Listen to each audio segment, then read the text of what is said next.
بسم اللہ الرحمن الرحیم۔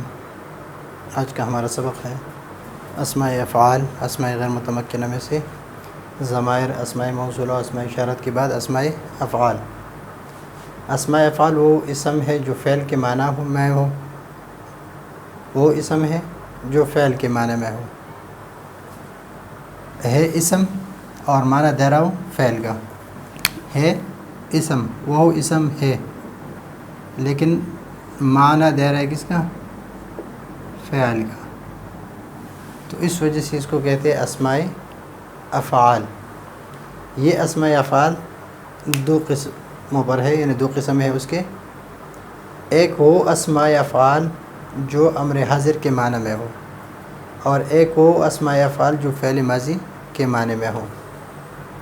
لیکن اس میں ایک اور قسم بھی بیان کیا جاتا ہے بیان کی جاتی ہے کہ بمعنی فعل مضارع، لیکن اس کو ہم یہاں پر بیان نہیں کرتے، ہم نے بیان کیا ہے نحو میر میں۔ تو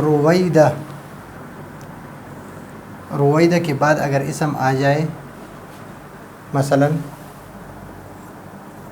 رویدہ زیدن، تو وہ منصوب ہوگا، اس کے لیے مفعول بھی ہوگا، کس کے لیے؟ رویدہ اسم فاعل کے لیے۔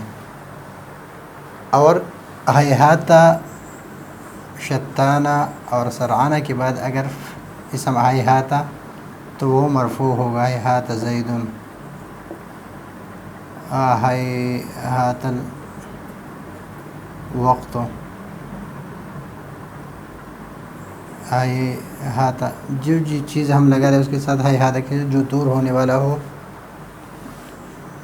ہیہات الرجاء، امید دور ہو گئی، یا جو بھی آپ لفظ لگا لیں اپنے حساب سے، تو کوئی بھی لفظ آپ لگا لیں تو اس کے ساتھ اگر ہیہاتہ کے بعد ہو تو وہ مرفوع ہوگا اور اس کے لیے فاعل ہوگا، اس میں فعل کے لیے فاعل ہوگا۔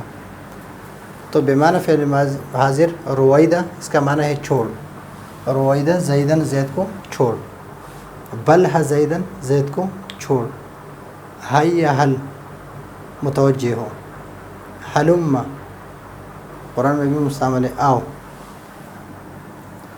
دونکا لے، علیکا تم پر لازم ہے، یعنی اس بات کو لازم پکڑو، ہا پکڑ، یہ بمعنی فعل امر حاضر ہے۔ اور اس کے بعد اگر اسم آ جائے، مثلا ہا کتاباً، کتاب کو پکڑو، علیک بسنتی، بسنتی، دونگا، اس طرح ہر ایک کے بعد اگر آ جائے تو یہ منصوب ہوگا، اس لیے کہ یہ بمعنی امر حاضر ہے، اور امر حاضر میں فاعل جو ہوتا ہے وہ مستتر ہوتا ہے، اندر ضمیر اس میں ہے۔ ہیہاتہ، شتانہ اور سرعانہ، یہ بعودہ کے معنی میں، یہ جدا ہونے کے معنی میں، اور یہ سرعان جلدی کی کے معنی میں ہے۔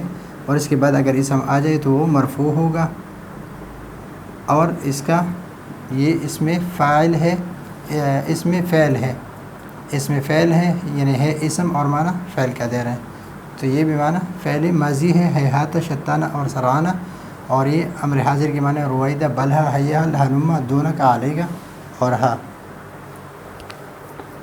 تو یہ ہے اسماء متمکنہ کی چھوٹی قسم، اسماء افعال۔ اس کے بعد جو اگلا سبق ہم پڑھیں گے انشاءاللہ، اس وقت کے لیے اجازت چاہتے ہیں۔ اللہ حافظ۔